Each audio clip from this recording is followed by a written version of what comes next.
Welcome back to Tabletop 24. Welcome back to the press preview here at UKGE. I'm here with Andrew, and we're going to take a look at Earthborne Rangers. So take it away. All right, Earthborne Rangers is a 1 to 4 player cooperative adventure card game. If you're familiar with games like Arkham Horror or Lord of the Rings card games, it's descended straight along that lineage.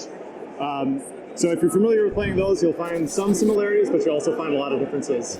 One of the big differences is that it is a open world game. So kind of like a Skyrim or a Witcher video game, structured a lot like that. You'll be traveling across this open world, going from location to location. And like those video games, there's a main storyline that you'll be presented with.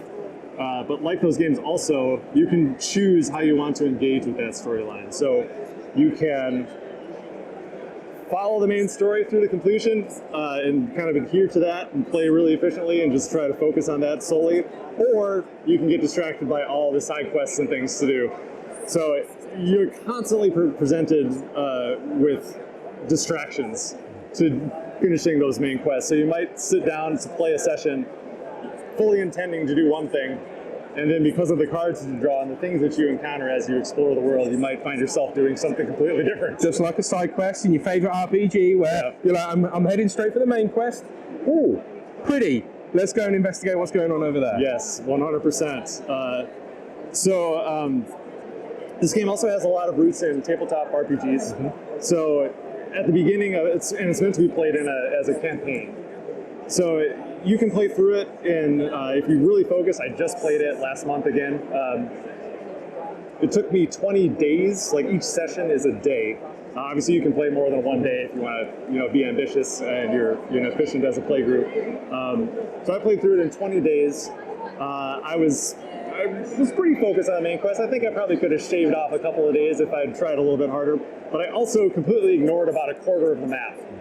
So like those open world video games, once you finish the main quest, you're then free to roam the open world and continue to find the things that you maybe hadn't discovered.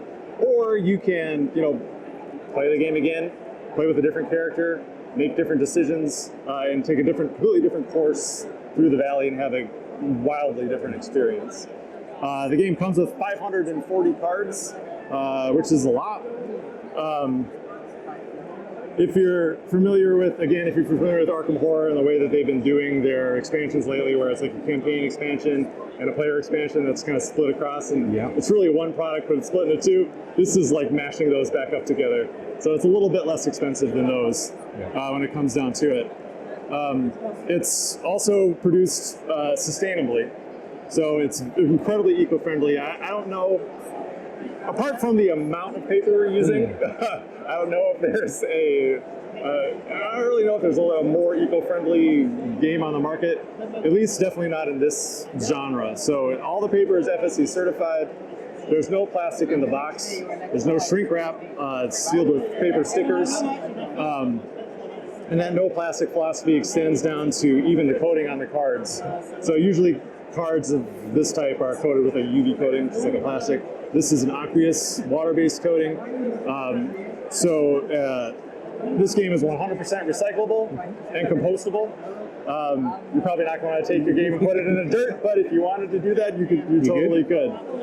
And it's also produced and manufactured locally as well, isn't it? In different regions, so you're not putting the carbon footprint on all that transport. Exactly, we manufactured it in Germany, which is, while the majority of our backers of our Kickstarter were in the US, with all of our co-production partners, the majority of the print runs is staying within Europe, which is pretty awesome. Yeah, which is great. And like I say, the philosophy Earthborne Rangers, you're not just an Earthborne Ranger in the game, you're doing a bit more for the environment, buying sustainably, and going towards something that, let's be honest, more or less is going to be the norm. Yeah, I hope so. I mean, that's the goal. Like, when I founded the company, that's one of the goals, is to try to lead the way for the industry and show that you can make big, sprawling, like hobby-style games sustainably. It's definitely more expensive, but it can be done. Yeah. And that is the issue, isn't it? It's that cost versus morality basis. Yeah. And actually, we're going to be going that way. They're not necessarily the most cost effective for EV vehicles? Well, I think it all comes down to demand, right? So if more people are demanding these materials, then they will become less expensive, and it'll just become this nice medium. Or everything will just be more expensive and then just cost more, and then it'll all feel normal anyway. Well, we're seeing less miniatures in games and more aquatic standees. That's only got to go in the right direction, hasn't it? Yeah. So, but brilliant. Andrew, thank you for your time today. Yeah, thank you very much for stopping by. If you haven't done so already, check out the preview videos that we're going to have up on the channel. We'll catch you next time. Take care.